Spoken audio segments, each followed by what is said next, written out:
प्रकृति ने हर मनुष्य को जितनी सुंदरता बाहर से दी है उसको भीतर से भी उतना ही सुंदर बनाया है। लेकिन इंसान अपनी सोच के कारण अपनी कुरूपता में जब जीने लगता है तो उसका प्रभाव उसकी बाहरी सुंदरता पे भी, उसके हाव भाव में, उसके व्यवहार में, स्वभाव में, वाणी में, वो फिर सब बाहर आने लगता है, झलकने लगता है। अब होता ये है कि हम किसी भी व्यक्ति को पहले देखते हैं बाहर से, हम उसके कपड़ों से, उसकी पर्सनालिटी से जब उसको देखते हैं, उसकी चीज़ों से उसका आकलन करते हैं तो वो हमें आकर्षित करता है। तो फिर हमारे मन में आता है कि ऐसा इंसान हमारी ज़िंदगी में होना चाहिए और हम उससे मित्रता करने की तरफ चल पड़ते हैं।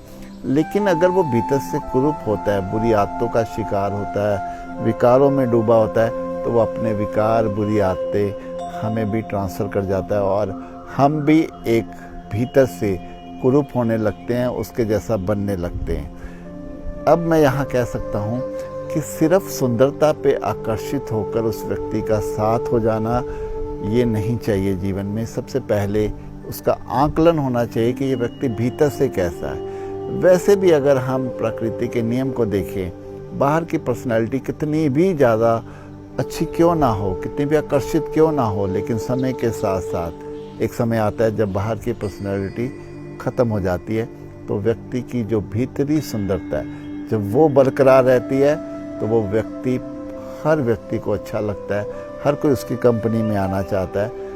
तो अपने में भी अगर हम देखें, हम अपनी सुंदरता को तो बाहर से बनाए रखना है, लेकिन हमें भीतर से उससे भी ज़्यादा सुंदर होना है, क्योंकि ये हमारी जो भीतरी सुंदरता है ये हमारे साथ साथ चलेगी। ये हमारे ऐसे कर्मों को एक बांध देगी हमें जो सिर्फ अच्छे की ओर ही जाएंगे, जहाँ हम दूसरों को सहयोग की तरफ, प्रेम की तरफ, करुणा की तरफ हमें ले जाएं।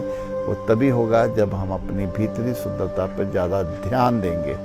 भीतरी सुंदरता सिर्फ अपने ध्यान से, अपने साथ बैठकर, अपने मौन में ही हम उसको बढ़ा सकते हैं। अपना जब आकलन करते हैं, अपनी ही गलतियों को, अपनी ही हरकतों को, बेवकूफ़ियों को जब हम देखते हैं तो फिर वहाँ से जब हम ये डिसाइड करते हैं कि अब जीवन में ये गलतियाँ मैं दोबारा नहीं करूँगा, तो फिर वहाँ से हम अपनी भीतरी सुंदरता को बढ़ाने लगते हैं। आज संसार में हम पति पत्नी के रिश्तों को देखें, जितनी ज़्यादा कड़वाहट उनमें बढ़ रही है, जितनी ज़्यादा कला क्लेश उनमें बढ़ रहे हैं, ये तभी होता है कि जब पहली नज़र में एक दूसरे के प्रति मोहित हो जाता है, आकर्षित हो जाता है और उसे लगता है कि उसका रंग रूप ऐसा है, उसका पहरावा ऐसा है कि उसे वही व्यक्ति अपने जीवन में चाहिए, लेकिन वो उस समय उसकी भीतरी सुंदरता को नहीं देखता। लेकिन बाद में जब विचारों का मेल नहीं होता, विचार अलग अलग तरफ चल पड़ते हैं और फिर वही जो सुंदरता है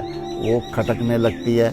अब उसकी जो भीतर की कुरूपता है वो हमारी सुंदरता को भी ख़त्म करने लग जाती है। तो ऐसे रिश्ते का क्या फ़ायदा जहाँ सिर्फ ऊपरी आकर्षण से हम रिश्ते बना लेते हैं। तो यहाँ कह सकता हूँ कि अपनी सुंदरता पे ध्यान दें। हम बाहर से कितना भी साधारण रहें, हाँ, साफ़ सुथरे कपड़े पहने, अपने आप को साफ़ सुथरा रखें, भीतरी सुंदरता बढ़ाते रहें, तो अपने आप में एक तृप्ति भी आती है, एक संपूर्णता भी आती है।